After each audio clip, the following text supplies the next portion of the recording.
So my name is Miranda Celene. I am a spiritual painter. I live in Japan.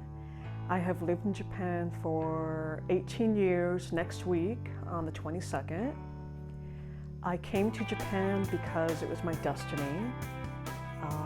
I didn't know a word of Japanese when I arrived, and here I am, almost 18 years later, still living here, and now I'm creating my art full-time. I'm a full-time artist. Sometimes it's very challenging, but I am never going to give up. The reason I became an artist is, as a child, I always knew that I was an artist. I always knew that I was different from everyone else. So when I was in kindergarten, it's the first time I realized I'm going to be an artist when I grow up. But at the time, my parents weren't very supportive. They were worried about the whole starving artist. So they didn't really encourage me at the time. Rather, they encouraged me to try a different field, like become a lawyer or a journalist, which I did go to school for journalism. But I found that it just wasn't for me. And I've had a series of jobs throughout my life. I've done pretty much every job that you can imagine.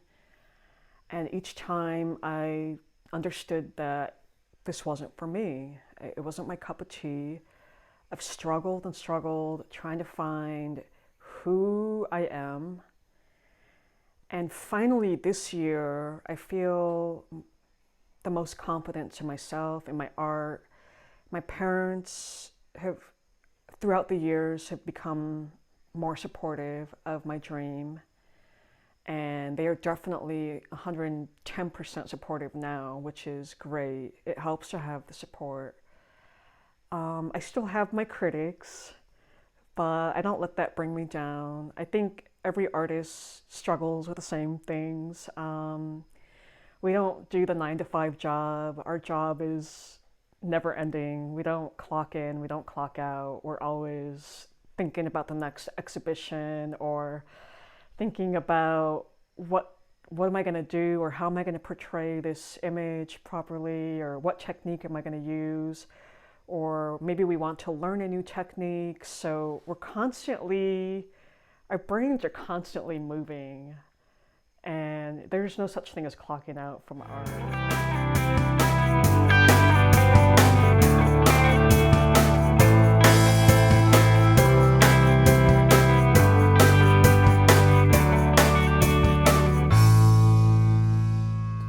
So one of the secrets about my art is I don't just create my art in one space.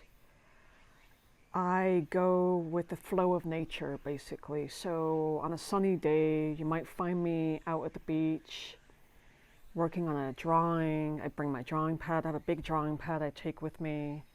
My studio is everywhere, basically. It's outside, it's at the park, it's at the beach. Sometimes it's in my car. Wherever I feel like creating, I just take my stuff with me. I have a lot of markers, and these are Posca, and they're made in Japan. They're my favorite marker.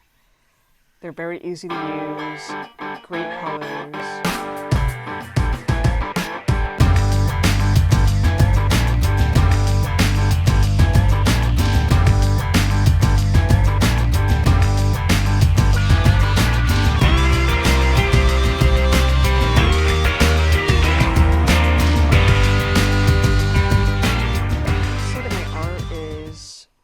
Sustainable art, which means I am taking a piece of nature and I'm making it more vibrant. I'm bringing life to it. I'm breathing life into it through my paintbrush, basically.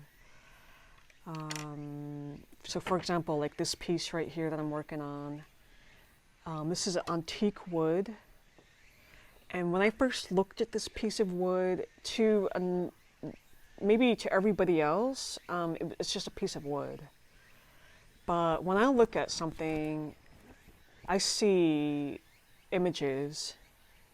I see, for example, in this one, I saw a woman.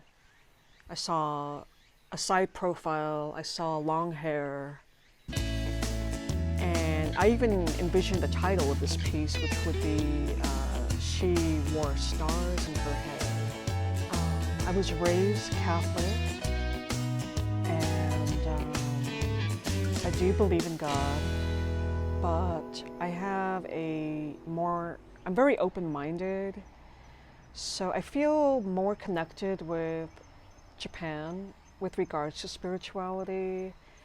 I put a lot of value into my ancestors. I pray in nature. When I'm in nature, I have my what I call walk and talk with God, and I just pray in my mind.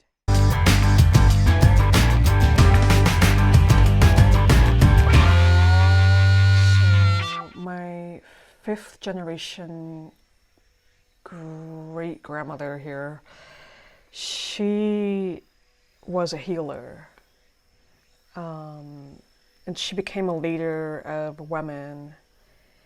I don't know what tribe she was, but I believe it was Cherokee or Navajo.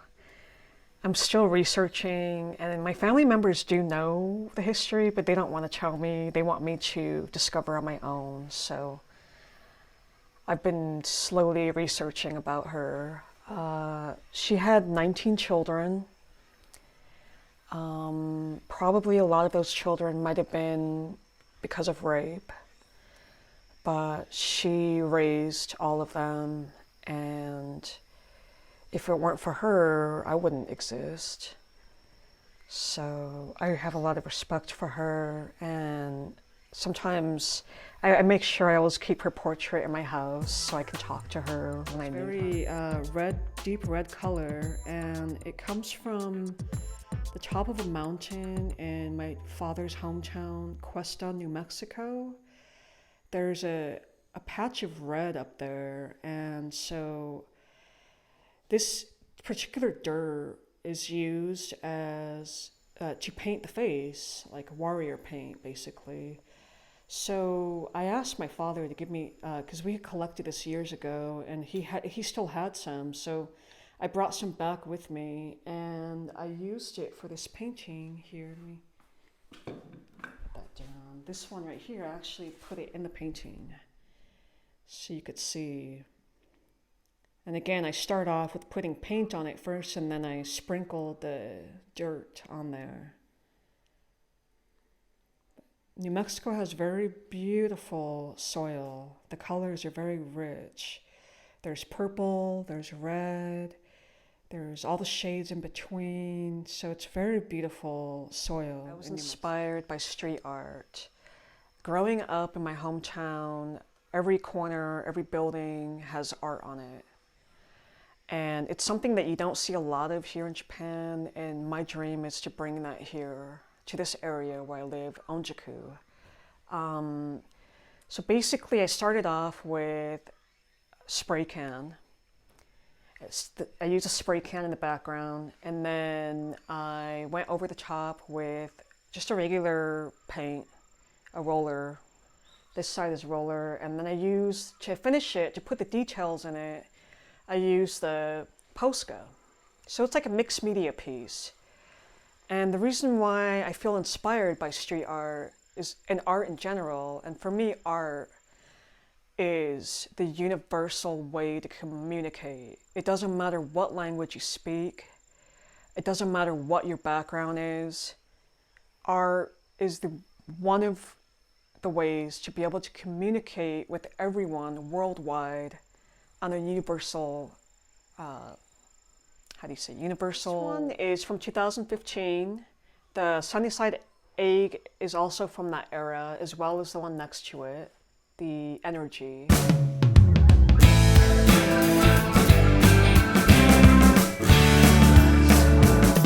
want to try to change my color palette a little bit, kind of a little bit more muted colors, because usually I'm so colorful. I use a lot of pinks and blues.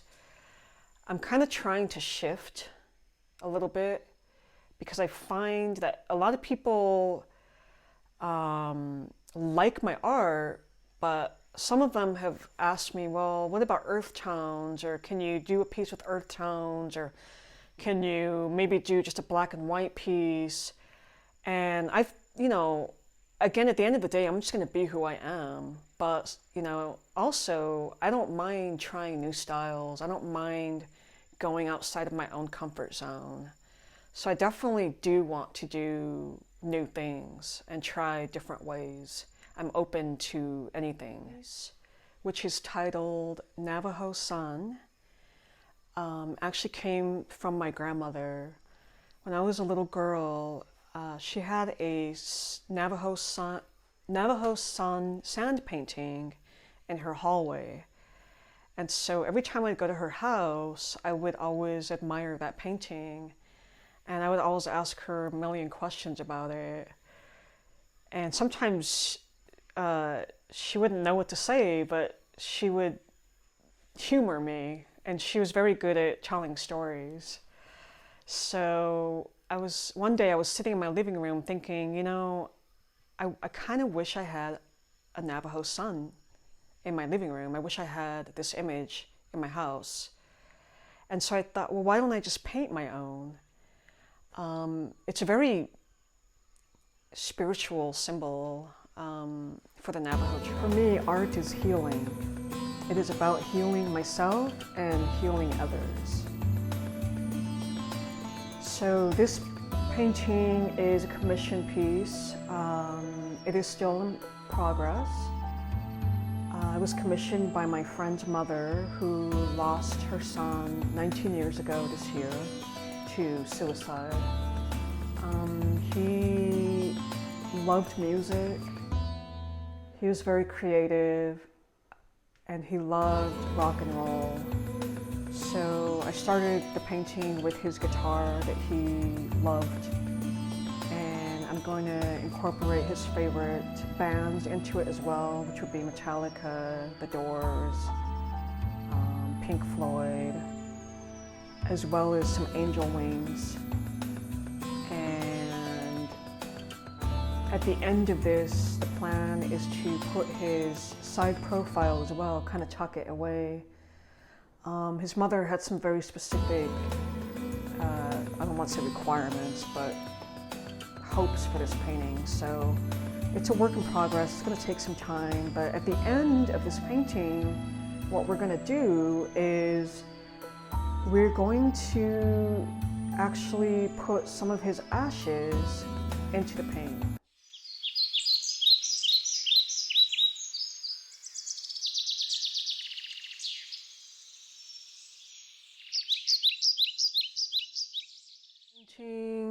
Actually, this title is Energy, so maybe I have two energy paintings here. This one is from 2012, and I started to experiment more with lines and dots and simple shapes and color. Not too much detail in this one, as some of my other pieces, later pieces. みんな頑張ってくださいね. Never give up. Thank you very much, Miranda. I thank you for your time, and I wish you 頑張ってください. Thank you.